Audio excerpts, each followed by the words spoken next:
What's up, dudes? Welcome back. So today we gotta get the guide out, man. We gotta get the guide out. We have the tremendous growth. I want to thank everyone here who has subbed, viewed my videos, man. You guys have been awesome. The growth has been crazy, blowing me away on my stream and as well as my YouTube channel. So if you're from here and you haven't checked out the stream, definitely check it out at twitch.tv/ and markers. It's on the top somewhere. But today, yeah, we got the Shadowlands RESTO PvP guide. This is gonna be more general and kind of based on, like, you know, my gear, stats, conduits, legendary, all that kind of jazz. Not so much like technical. My best advice for when it comes to like technically what to do and how to play in arena or whatever you're doing is probably more so my commentaries. I think those are just phenomenal. I think they're overlooked because people don't want to. They want that instant gratification. Say, just tell me what to do.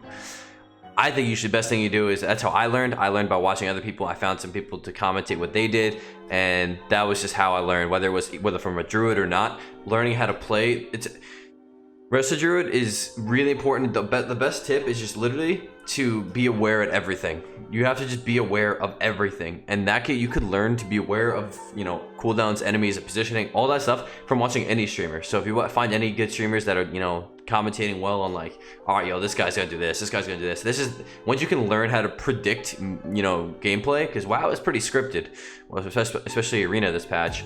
So WoW in general is just very scripted. So if you can learn how to, you know, predict and react, you can just kind of, you know, plug in like all the little RESTO Druid toolkit stuff to, you know, to counter all that, and then success will start rolling your way. All right, so let's get right into it. So first thing I wanted to go over was my talents. So for my talents, generally never change. In the first tier here, 15 Sonar Ward, I think is the only option in PvP. Nourish is actually really strong, especially once mastery starts getting up there, but you can't cast, man. Ain't nobody got time to cast right now. We all know that.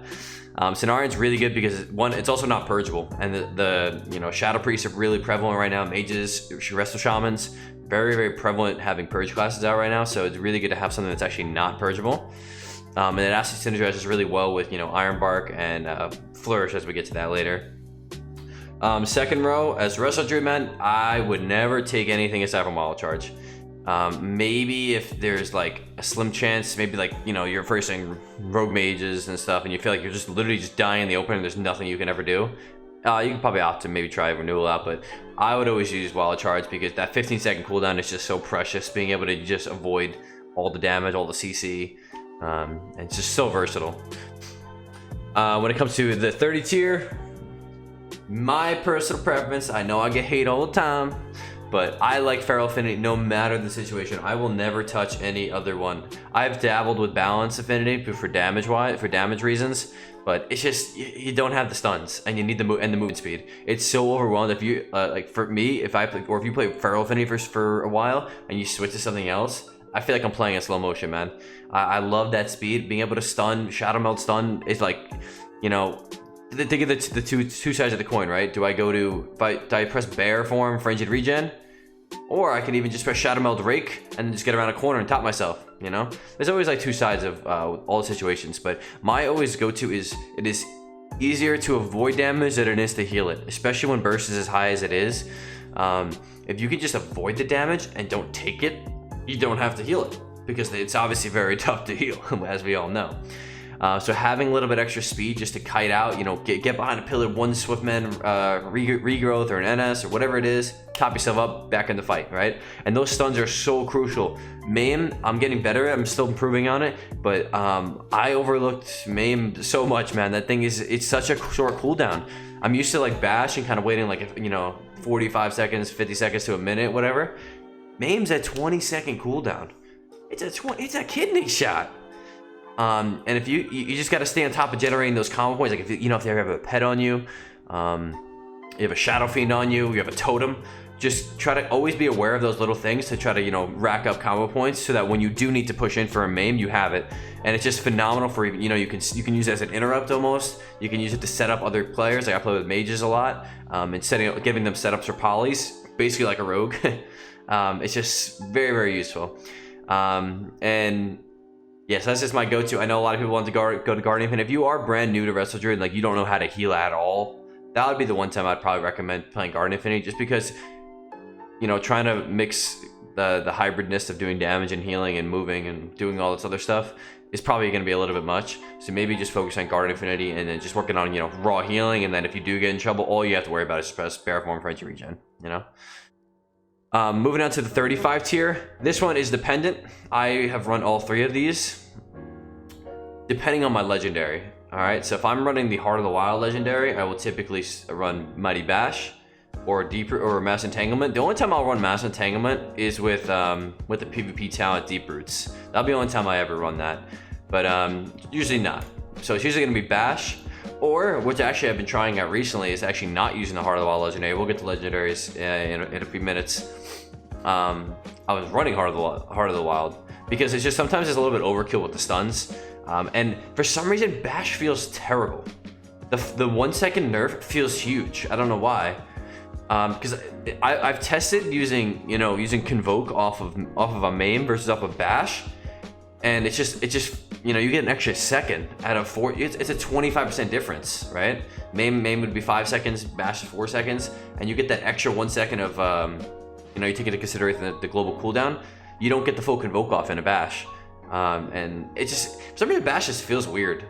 I do still run it though, especially like at a higher rating when I just need like an interrupt sometimes, like whether it's an aim shot, a pet revive, a divine favor heal, trying to just really stop something super quick, comes in handy all the time. But otherwise, I've actually been rocking some Heart of the Wild with this new legendary I'll get to. But yeah, definitely situational. I think probably the basic, the most basic pick to pick was probably Bash. Going to the 40 tier. Soul of Forest, I've never taken anything else in PvP. I know some people have played Incarnation for, the double melee teams, but I don't like it. My personal preference. Again, none of this stuff is the best. This is the best, This is what I like to do. So, I mean, it's fine if you don't like, if you disagree. All power to you, do whatever you want, man. That's what I did. That's how I came up with this. I did whatever I wanted to. Right? So, take that with a grain of salt, all right? And so Soul of the Forest is super fucking good for regrowths and rejues, especially playing the draw legendary that I'm gonna get to. These rejues have been monstrous. These monstrous rejues. And then don't forget Soul of the Forest regrowth for NS is phenomenal. It's like an automatic top no matter what, right? Because it's a 200% increase on an NS, which is already 100% increase, and then it's overkill. But yeah, again, like it's kind of similar situation to Guard Infinity. Maybe if you're newer to RESTO DRUID and you're just not comfortable, you just feel like you're just dying all the time. Maybe the Incarnation will give you that 30 seconds of living, so you can at least hopefully get a win off that. But yeah, I'll probably stick to Soul of the Forest. On 45 tier, Overgrowth is my only choice here. It's just too good, man. Getting out those hots up so super quick, especially after getting purged a lot, covering for thorns. Using it to benefit from your mastery, get huge Swiftman regrowths. This is just the best talent by far. I mean, you will see some people maybe run Spring Blossoms in threes, especially playing with like double melee or something like that. Because it's just the only reason people would take Spring Blossoms is for the mastery benefit. But mastery is pretty low right now, so I don't really know if that would really have a place yet. Overgrowth, my only choice. 50 tier, I get this question a lot because I feel like I might be the only one using Flourish, which is fine. Personal preference, man. Someone mentioned this on my stream to like try this out during the beta, and then I brought it to pre-patch, Shadowlands pre-patch, and it felt awesome. It felt awesome for the burst. The big toss-up here is like, what's your biggest benefit from Germination? Mastery. You get that extra dot that benefits your mastery, and mastery's a little bit low right now, so I was like, maybe it's worth trying. And Flourish, in combination with Soul of Forest rejuice with my legendary, as well as using it with Cenarians, specifically Cenarian, is just insane. Because it's kind of like similar to the old Legion artifact weapon for RESTO DRUID. It extends all of your hots and increases the effectiveness by 100%. 100%. Like I've had scenarios where like, let's say like some big burst, like a red paladin burst, right? And like a lot of people are like, yo, RESTO DRUID can't heal that. What I actually done was like Overgrowth, Ironbark, and then Cenarian, and then Flourish that. So he has everything on top of Ironbark with this increases, hot rate by 20%. Like, look at the length on some of these heals. Oh, I pressed Flourish first. That's actually super awkward. I'll do that again. But anyway, so Flourish is my pick here. you can probably have a reason to run all three of these. You know, if you're running the Lifeline Legendary, this one would be as good as well. Germination is still great. Not saying it's bad at all. I just personally prefer to play Flourish now just to deal with the burst. Feels really good. All right. And moving on to PvP talents. So these are my normal 3 picks that I traditionally run for most games. The only thing I would normally switch game to game would be Mark of the Wild if I'm not playing against DPS or melee DPS. So yeah, switch between that. Occasionally, like there's some comps like, you know, Shadow Priest, Holy Paladin or something like that, where, you know, there is no Fire, Frost, Arcane, or Nature damage, so it's not even a point to run Mark of the Wild. If that would be the case, I might run, you know, Deep Roots or maybe High Winds, something like that. But these talents are kind of shitty for double casters and stuff like that. But these are my general picks. Focus Growth, just, you know, Life Bloom. The stacks are awesome. It's very good against purges because, you know, the mana cost is lower. So every time they purge that Life Bloom, it blooms, right? So, you know, having that low cost Life Bloom, that if you're getting spam purge, you can just spam Life Bloom and get a lot of healing off of that. The other one that you could argue to use is Reactive Resin. Reactive Resin is actually very good because, again, it's not purgeable, and that's very important right now because so many people have such great purges. The only thing is that you have to use it against a melee class because that's how it triggers. I'm just my third one is Master Shapeshifter. It doesn't work in cat form. I've been trying to get this fixed for months. I've been reporting it since it initially changed on the beta. What it actually does, if you go in cat form, you see this buff? And now you don't. Yeah, it doesn't work. Hasn't worked in about 2.5 months now, probably. Very discouraging, but it does work for a brief, you know, 2-3 seconds. And I'm constantly shifting anyway, so I just want to... I probably shouldn't be running it right now, but I just want to believe it works. I'm just a believer. If you just believe hard enough, dreams can come true. I don't know. But yeah, so those are my 3 talents there. Anything else? I can definitely see a reason to use High Winds. Maybe like a really short, a short game you can try to run early spring, especially a combination of Life Bloom Legendary. But probably not normally. All right, next I want to move into just kind of my stats. So I get all time by stat priority. This is something I've found really strange. Like every druid in their mom in BFA ran Verse Mastery. I ran Verse Haste just because I was trying to do damage, but now no druids run it. I would like to know the reasoning behind people not running Mastery anymore, because what happened was, like, I feel like one of like the top druids said I'm gonna run Verse Haste, and then just every single other one said I'm gonna run it too without no rationale. Always have a reason for what you do in WoW and outside of WoW. Always have know the why. All right. So my personal preference is what I'm doing is Verse main stat always. So Verse prioritize on every single piece, and then I'm trying to kind of even out Haste and Mastery. I'm kind of close right now. I'm at 301 Mastery, 367 Haste. I'm kind of keeping them about even. It doesn't have to be perfect. I don't see the reason to not run a lot of Mastery right now. Like, the burst is so high, and being able to, you know, overgrowth Swiftman top somebody, I don't see the reason why people run Haste. Maybe because maybe it's Necrolord. Maybe because a lot of people play Necrolord and they're like, oh, I want to be a HOTS druid. You know, I better run more Haste so I can get more HOTS. Maybe, I don't know. I'm not hating on nobody. Personal preference. Again, I like to do Verse main stat and then Mastery Haste kind of equal. Okay. Moving into my legendaries. Okay, so the 2 legendaries I currently have: Draught of the Deep Focus and Oath of the Elder Druid. My goodness, these are the 2 I'm liking right now. I'm gonna keep making new ones. I'm gonna kind of try everything out, but these personally fit my playstyle. I know a lot of people say, why don't you go with the Swiftman legendary? Marcus, you're a dingus, dude. You're just not good. Okay. If you are doing nothing but healing and you want the best healing legendary, yes, go with the Swiftman one, okay? It is very nice. It is very, very good overall, for sure. No shots against it at all. My personal preference, I like to play more versatile. I like to do damage, I like to do healing, I like to be mobile, I like to do everything. So that's why I run the legendaries that I do, okay? The only other healing one I would say is maybe the Dark Titans lesson with combination of focus growth and photosynthesis. If you run like a life bloom spec, definitely can be really strong. Again, I just found that playstyle mad boring because every global was a freaking life bloom, and I did not like that. So this is kind of where I'm at right now. I'm still testing out the 3 that I have in my head right now for my personal playstyle is going to be the Oath of the Elder Lord, the Draw, like I said right already, and then the one I don't have yet is the Circle of Life and Death. I would like to try this one out, but I don't know. Honestly, after playing the Draw, I am a lot less likely to be convinced by the Circle of Life and Death. The thing with Circle of Life and Death is it is very good. Your damage over time and heal over time, tick faster. You're pressing a lot more globals. All right, like 20. You're instead of ticking. I don't even know what the tick time is on a rejuve.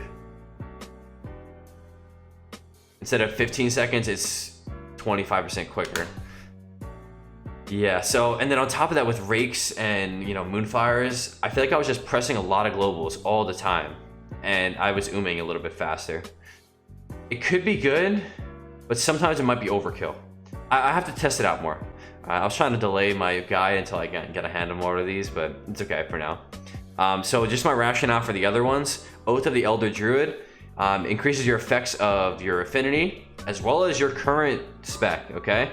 I didn't know this at first, but it actually buffs your Ysera's Gift as well as Resto. And that is a huge deal, huge deal. Ysera's Gift is so powerful. Right? I think I forgot exactly what it was ticking for, but it was a 75% increase. It was going from being my like 6th most heal to like my 3rd, 2nd, sometimes even 1st, depending on like if I'm not really more passive in that game. So you do get that really big bonus. You also get put it on here.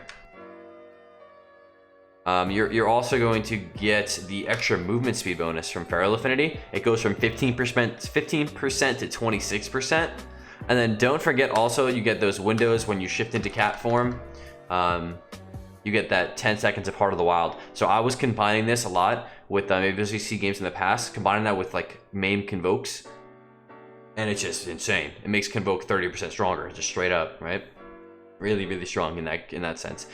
People are always asking how it works technically. So how it works is that it does not trigger until you're in combat in that form. So I have to get in combat and then shift into my cat form. If I am in cat form already and then I get combat, it doesn't trigger, if that makes sense. Same with like Moonkin form or Bear form. If you're running those affinities, you have to be in the form you have to be in combat first and then shift into the form. So like if you do a rake stun out of stealth, it won't trigger it. You have to shift out and shift back in. Okay. And then just the last one here is the Draw. This one was buffed recently, not recently, right before the game came out. It was 30%, they buffed it to 40%. It just really kind of caught my eye. I was like, dang, this is a lot. This is very similar to the BFA traits I used to run, the Moonfire, Rip, and Rake traits. My damage has been so much higher. I don't know if I have any recent games here. Like these games were like I was playing with Ben. All these games were so fast. These aren't really probably going to be good examples here. But anyway, the damage outside of that felt really low. But I started running this and I saw myself actually out damaging Disc Priest, which was, a big, I was like, dang, dude, why do I not damage them? This has actually been really, really good for damage, and it kind of fitting my playstyle really well. So I'm going to continue, swapping between this one and, some other ones I'll probably try out in the future. But right now, my top 3 are going to be Draw, Oath of the Elder Druid, and Circle of Life and Death. I primarily use this more so when I'm playing, solo play or some comps in 2s. But probably in 3s I won't, or I might always use this in 2s, I don't know. In 3s I don't really see me using this as much. I might gravitate more towards the Oath or the Verdant Infusion if I make that. But yeah, that's my take on the legendaries. I know it's kind of very different. It is very different from other people, but it's kind of what I got on that. All right, and then when it comes to Covenants, so Covenants next. I obviously Night Fae. I think your 2 biggest options are going to be either Necrolord or Night Fae. I mean, you could probably use Kyrian as well. I personally, again, just keep it short. I have a whole video on why, my Covenant and whatnot, but keep it short and sweet. I personally like Night Fae because it fits my playstyle. I like to be, doing those burst windows. I like burst healing, burst damage because I'm always playing offensive. And then I love Soul Shape, man. I can't say it enough. I don't know why some people hate on it. It has saved my butt so many times, more times than Convoke saved my butt. I'll tell you that much. Being able to counter mobility. So like for example, if you know, let me go outside here. Let's say, you know, a warrior's chasing you, right? You can't, if you can force a charge without, you know, using any abilities, you know, awesome. But if you can't, sometimes what you can do is you can actually like, you can wild charge one way, he'll charge you, blink the other way, and now you have distance, you know? And then you can also combine Vortex with that as well. Being able to soul shape fears. This is something I did not know you could do until Shadowlands started. I have done it so many times, and it's actually pretty reliable. So like, let's for example, if like this dude's wait, anybody walking here? Okay, here it comes. So this is the priest coming to fear you, right? Right when he gets right in range, you just blink it, and then actually you can't get feared through it. You can blink traps, you can blink kind of a lot DBs. It's actually really useful, really useful. Okay, I can't stress that enough. It is very useful. Don't overlook soul shape, all right? Continuing on, so and then I'm not gonna go into more depth on like the other covenants, just kind of why I picked Night Fae. If you want to check out more information on that, I have a covenant video if you want to check that out. When it comes to my Soulbind, this is what I am currently running. I'm running the Dreamweaver with the pod, Well-Honed Instincts, Convoke, Empowered Crystallis, and then if I were to continue on, it would be Tireless Pursuit, Innate Resolve. Okay? I think this is, if you do not already run this, doesn't matter what your covenant is, you need to run this as RESTO Druid. When you fall below 40% health, you cast Frenzied Regen once every 69 seconds. Nice. So this happens, so you can be in human form, you can be in bear form, you can be in a stun. It doesn't matter, it will trigger the heal. Okay? Does not shift you, does not do nothing. It is just a really strong heal. Okay? And it's, you know, once every 70 seconds, which is awesome. Just over a minute. And then if you actually combine that with Innate Resolve, it actually affects this. So Frenzy Regen is increased by another 15%. So that makes this defensive even stronger. So that is probably what I'm going to be gearing towards next. Finesse Conduit. Tireless Pursuit is freaking awesome, man. Can I shift it here? So basically how this works is, especially if you use this combined with the Heart of the Wild Legendary, you're just always running at just Mach speed, dude. Right? So when how it works is like when you shift out of form, you keep that speed going for about 4 seconds. And if any of you guys have watched my, you know, my streams and whatnot, I am non-stop shifting. No matter what it is, I am just constantly shifting, and I can literally just be sprinting at all times. It's actually, it's awesome to play with. Okay, so moving on with that. This Empowered Crystallis, I did not think was as good as it is. I found this from PBers. It takes your overhealing and puts a shield on the target. So it's actually really useful. I've had some games where it's upwards of like 10% of my healing. Very rare to get it that high, but it's possible. Usually more so around like 3 to 4%, which is cool, you know? I mean, compared to these, this one's a slow, this one's a verse buff, but you have to have people within your range. So when it comes to Potency Conduit, the Convoke one, hands down, this is just, you know, you can't pass this one. Increases your Convoke healing and damage by 18%. 18%, oh my goodness, percent. If I were to pick any other ones, I still kind of want to dabble with the, with maybe like the Ferocious Bite one. I think the NS one might have a place. It just seems like it's not worth the, you know, what do you get? You get 8 seconds off? It could be good, it could be good. But yeah, this is my current pick. If once I get Corrin unlocked, I'm gonna, you know, test between these two. If they do not nerf Pod will probably still be the best, because it does, you know, I mean, sometimes like the other team, there's nothing they can do, right? It's just, they get it off.